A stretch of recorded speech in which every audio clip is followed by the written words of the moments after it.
Bom dia a todos. Por que é tão perigoso para o crente votar em um representante estatal, em um representante político para a sua nação, estado ou para a sua cidade?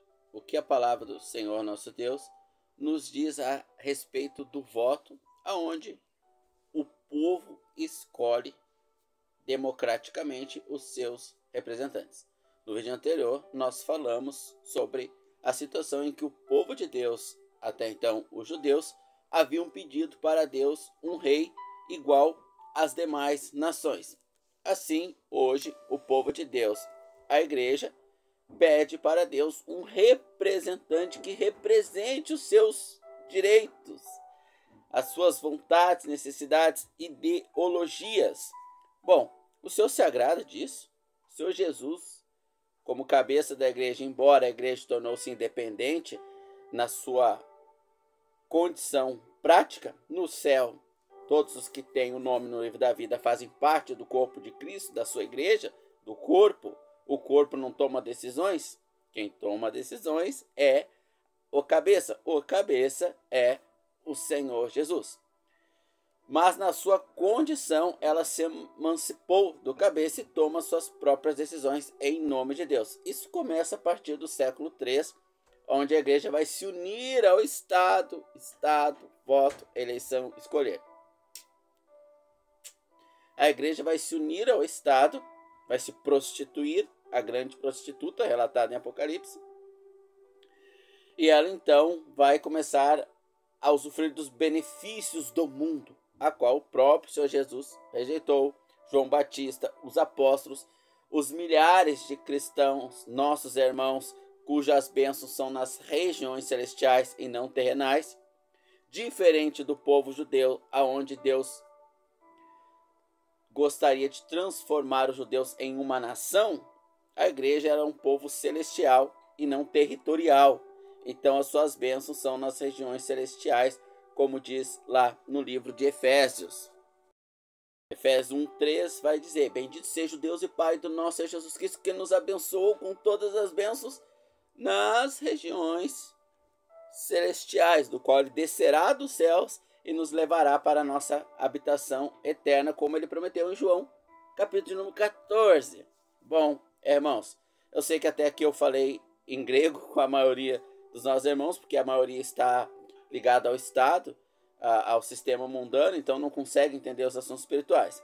Mas vamos tentar aqui ilustrar agora de forma prática o que o Senhor Jesus pensa sobre eleições e sobre o voto do crente. Bom, vamos então para as escrituras, que elas vão dar o norte para aqueles que, em sua mente, aonde o seu Deus disse, não ensinará, Hebreus 8, versículo 8 ao 10, não ensinará mais homem, dizendo, conhece o Senhor teu Deus, pois todos me conhecerão, desde o menor até o maior, porque eu mesmo colocarei dentro do entendimento de cada um a minha vontade. Então, os irmãos mais sinceros, eles entendem que falta alguma coisa.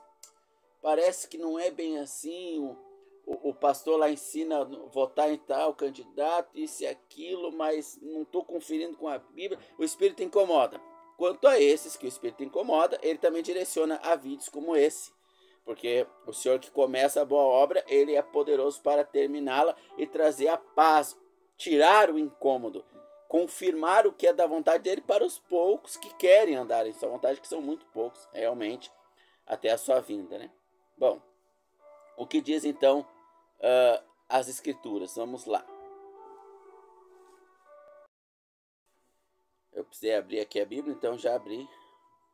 João capítulo 19, verso 11 diz: ao que o Senhor Jesus afirmou, o Senhor Jesus está afirmando, não terias qualquer poder sobre mim. Ele está afirmando isso para Herodes diante de uma eleição. Está relatado em João capítulo 19. Quando o seu povo, os judeus, que esperam o Messias, eles estão agora diante do Messias, os olhos estão olhando para ele, uns encostando nele, outros a poucos metros, não o reconhecem. Eles vão clamar pelo Messias de Israel na grande tribulação lá. Eles vão pedir pelo Messias e o Messias virá e reinará em Israel, em Jerusalém. por 1000 anos, um reino de prosperidade prometida nos profetas menores, Zacarias, entre outros, né? Bom, mas falando para a igreja agora, o Senhor Jesus, ele é preso pelo seu povo, levado até Herodes, e há uma eleição ali. Herodes vai perguntar: quem queres que solte? Barrabás? Pilatos, né, pergunta lá: Barrabás ou Jesus? E nessa eleição eles escolhem Barrabás. Por quê? Porque o Pai já havia determinado que o Senhor Jesus ia ser crucificado. Então não existe eleição. A eleição, ela é fictícia, é fantasiosa, não existe. O Pai já determinou. E agora Jesus preso, ele fala: não terias qualquer poder sobre mim se o Pai não tivesse dado, ou se de cima não te fosse dado. João 19:11. Então Jesus, como cabeça da igreja, relatado lá em Efésios, que ele é o cabeça da igreja, e também em 1 Coríntios capítulo 11, ele é o cabeça de todo homem, é o cabeça da igreja, Deus é o cabeça de Cristo. O Senhor Jesus, na sua oração, ele fala: eu vim fazer a vontade do Pai, não a minha. E nós, a igreja, devemos fazer a vontade dele.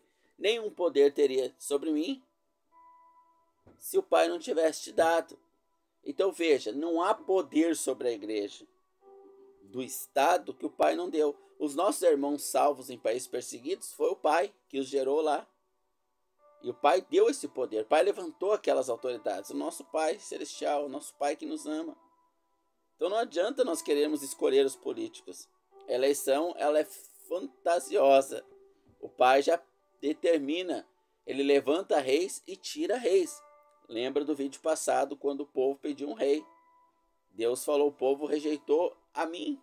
Eu iria cuidar do povo, mas eles pediram um rei. Bom, vamos ver como é o Pai que escolhe quem toca em nós. Quem nos prende ou nos solta. Quem nos faz leis ao nosso favor, nós, a igreja, ou contra nós. Normalmente é contra nós, né? Até a vinda do Senhor Jesus. Mas às vezes, por motivos do Pai, ele permite governantes fazer leis ao nosso favor, né? Mas é o Pai que escolhe. Atos, capítulo de número 9, vamos ler aqui. E Saulo, respirando ameaças de morte contra os discípulos do Senhor. Quem são os discípulos do Senhor? O próprio Senhor, o corpo dele, contra nós. É como se agora o presidente atual, que é o presidente Lula, fizesse um decreto e o Senado aprovasse a perseguição contra os cristãos, como há em outros países. E todo aquele que for cristão deverá ser preso. Como tem muitos lá presos por fazerem campanhas a favor do antigo presidente. E Deus permitiu, mas eles não estão lá por causa do Senhor. Não foi o Senhor que mandou eles lá. Eles foram por conta própria. E o Senhor permitiu. Bom, e Saulo, respirando ameaças contra nós, os discípulos do Senhor, dirigiu-se às autoridades, e pediu cartas, decretos, leis para as autoridades, a fim de que encontrasse algum desses cristãos, quer mulheres ou homens, e os conduzisse presos a Jerusalém. Então não adianta nós querermos escolher representantes que vão nos apoiar. Isso é acordo com o mundo, irmãos. Deus não se agrada. O Senhor Jesus, ele é suficiente para nos proteger. A partir do momento que eu escolho representantes, eu estou terceirizando a minha confiança a homens e não a Deus. Eu confio no Senhor, mas mais em homens. Isso está relacionado a quem perdeu o primeiro amor. E não tem como falar sobre isso, porque quem perdeu não se enxerga nesse estado. Então, só quando o Senhor acertar a flecha no coração, para a pessoa entender. Então, vamos continuar aqui. Indo a caminho, aconteceu que, chegando perto de Damasco, subitamente cercou uma luz do céu, e caindo ele, ouviu uma voz que dizia: Paulo, Saulo, Saulo, por que me persegues? Atos 9, 3. Veja só, Paulo pegou uma carta. Mais claro que isso, é só eu dizer assim, eu tô ouvindo, eu tô entendendo, mas eu não quero seguir isso. É só eu dizer isso. Pronto, é mais fácil eu dizer: Senhor Jesus, está claro, mas eu não quero seguir a tua palavra. Eu quero seguir o Senhor do meu jeito, como eu acho que é melhor. Está aqui as cartas, das autoridades, como hoje existe em muitos países, cartas para perseguir os nossos irmãos. Sadraque, Mesaque e Abednego atirado na fornalha ardente. Se o Senhor quiser nos livrará. Eu não farei acordo com o Estado, não. Eu não farei acordo com o mundo. Se ele quiser, nos livra. Se não quiser, morreremos e iremos para a glória com o Senhor. Teremos um corpo novo, melhor do que esse. Então Paulo foi prender os cristãos com autoridade, na legalidade dos homens. E quem protegeu o corpo? O próprio Senhor Jesus, o cabeça do corpo. Quando o Senhor Jesus está diante de Herodes, ele diz: olha, tu não pode fazer nada contra mim, o meu pai me protege. Nenhum poder tu tens sobre mim, ninguém me toca. Se meu pai não deixar, ninguém. Quando o Senhor Jesus foi preso, em Mateus 26, se não me engano, Pedro puxou a espada e cortou a orelha do soldado Malco. E o Senhor Jesus disse: Pedro, guarda a espada, quem da espada vive, da espada morre. Não use de violência. Eu escolhi vocês para representarem o meu amor. Israel representava o poder do Pai com violência e ganhava as batalhas. A igreja é para representar o amor, mas como é que vai representar o que não conhece, o que não provou? Não, vou pegar da ponto 50 aqui, já era, meus inimigos. Sem provar do amor. Estevão, quando está em Atos capítulo 7, quando Estevão está sendo apedrejado, ele pega uma pedra e devolve na cabeça do primeiro que aparece? Ele usa de legítima defesa? Não. Ele diz: pai, perdoa, não leve em conta o que eles estão fazendo. E ele viu o Senhor Jesus lá. Ninguém tocaria em Estevão se o Senhor Jesus não quisesse. O Senhor Jesus aparece para ele e Estevão fala: eu estou vendo o céu aberto e o Senhor Jesus sentado lá de Deus ali, ó. Olha ali. E o Senhor Jesus está ali dizendo: Estevão, eu estou aqui contigo. Se eu quiser, ninguém te toca. Mas eu vou permitir tu ser o primeiro mártir e morrer pela minha causa. Tu vai ter esse benefício, essa glória.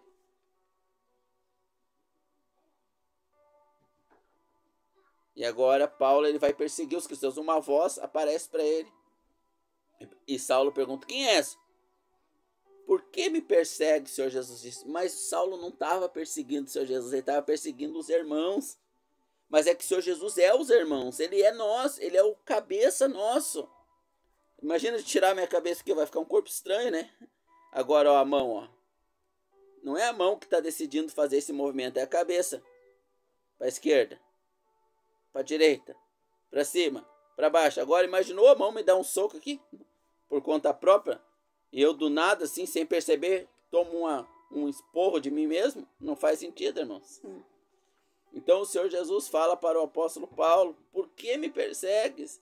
E Paulo não conseguiu tocar em nenhum crente, ele caiu duro ali no chão. Você não é tocado financeiramente se Deus não quer. E se Deus quiser, não adianta. Votaram no presidente anterior, crendo em 1000 promessas. Deus mandou uma pandemia e acabou com tudo. No vídeo anterior, para você que não assistiu, eu vou colocar aqui embaixo. O povo pediu um rei. Deus deu um rei. A vida só piorou. O povo quis o presidente anterior ao atual. Deus permitiu. Hoje a carne está mais barata que o atual prometeu, né? E barateou mesmo. Eu votei no atual. Eu não, meu presidente é o Senhor Jesus. Ele é o meu presidente. Então, se o povo escolhe, o povo de Deus escolhe a igreja morna de Laodiceia, que o Senhor Jesus está vomitando, Deus pode permitir, para mostrar que Ele é o nosso Senhor. Ele nos guarda. O apóstolo Paulo aqui ainda perseguir você. Ele ia lá te tirar de dentro da tua casa. E o Senhor cai duro aí no chão. Por que me persegues? Agora, quando você compra ponto 40 lá e deixa embaixo do travesseiro, você perde a proteção do Senhor. Quando você vota nos políticos buscando proteção, você perde a proteção do Senhor. Por isso é tão perigoso o voto do crente. Porque o Senhor quer ser o teu protetor. Quando alguém vai criar leis contra você, se ele quiser, deixe que crie. Essas leis vai ser favorável a nós.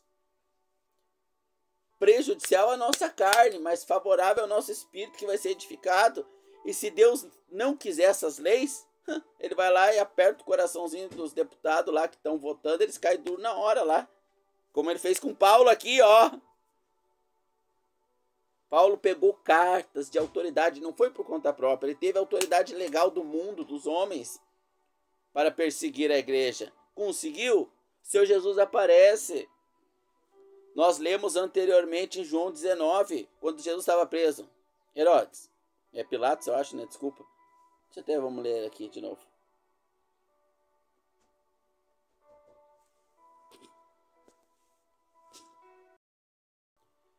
O que Jesus afirmou: não terias qualquer poder sobre mim. Vou ler o versículo anterior.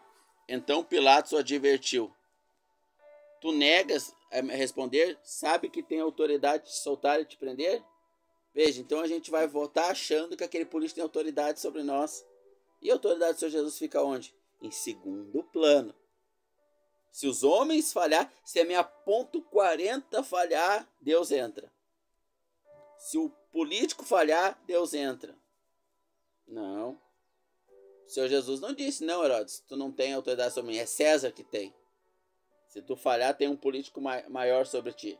Não, ele não contou com ninguém, ele contou só com Deus. Nenhuma autoridade tu tem sobre mim, a não ser a autoridade que o Pai queira. Eu estou debaixo da autoridade do meu Pai e tu é um mero instrumento insignificante na mão do meu Pai. Então, quando Paulo, em Atos capítulo 10, vai com cartas de autorização perseguir a igreja, o Senhor Jesus aparece para ele. No verso 3. E ainda a caminho aconteceu que, chegando perto de Damasco, subitamente o cercou uma luz resplandecente do céu.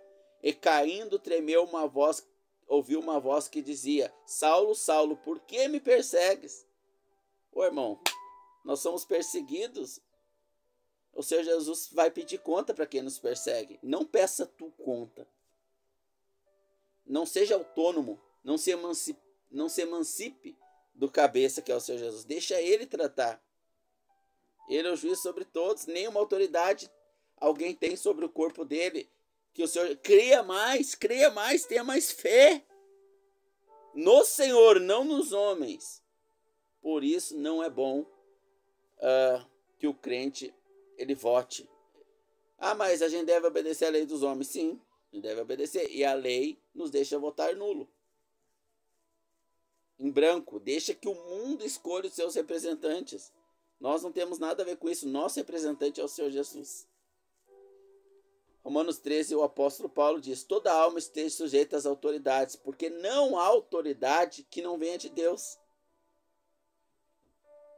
Então não é para nós ficar fazendo protesto, botando fogo nas coisas e destruindo lá os órgãos públicos lá que os vândalos, que se dizem cristãos, foram lá destruir. Parece os macabeus e os zelotes do tempo do Senhor Jesus, que eram pertencentes ao povo judeu, ao povo de Deus, mas criaram essas facções de violência, né?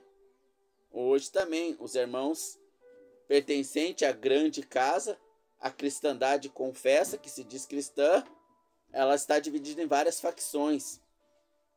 Os que espiritualizam tudo, os que carnalizam tudo, e assim vai, né? Não, irmão, sejamos submissos às autoridades. Se a lei falou, obedeça. Se a lei mandou cartas para te prender, Deus vai te guardar, vai te proteger. O Senhor Jesus vai aparecer diante dessa autoridade, vai te soltar ou vai te deixar ser preso. Quantas vezes Paulo foi preso? E alguma dessas vezes ele pegou da espada, pediu ajuda para os irmãos para soltá-lo? Nunca. Nunca, irmãos. Irmãos, não faz sentido essa crença carnal dos nossos irmãos. Sejamos à parte, sejamos separados dessa grande casa que envergonha o nosso Senhor Jesus. Toda alma esteja obediente às autoridades. Romanos 13. Paulo falando, o mesmo Paulo que estava perseguindo nós lá, que o Senhor Jesus nos protegeu. Porque não há autoridade que não venha de Deus. Toda autoridade foi ordenada por Deus. Toda. Irmãos, que Deus abra os teus olhos. Eu oro para que o Senhor abra os olhos dos nossos irmãos. E a gente confie no Senhor Jesus. Ele nos guarda. Ele é poderoso para nos aguardar. Se nos tocarem no nosso corpo, um corpo novo nos espera. E ninguém nos toca sem que Deus permita. Se Deus permitiu, terminou nosso tempo aqui. Está na hora de irmos para Ele, para o paraíso com os nossos irmãos, e do paraíso aguardarmos a sua vinda e a ressurreição para o corpo novo. Deus abençoe a todos nós.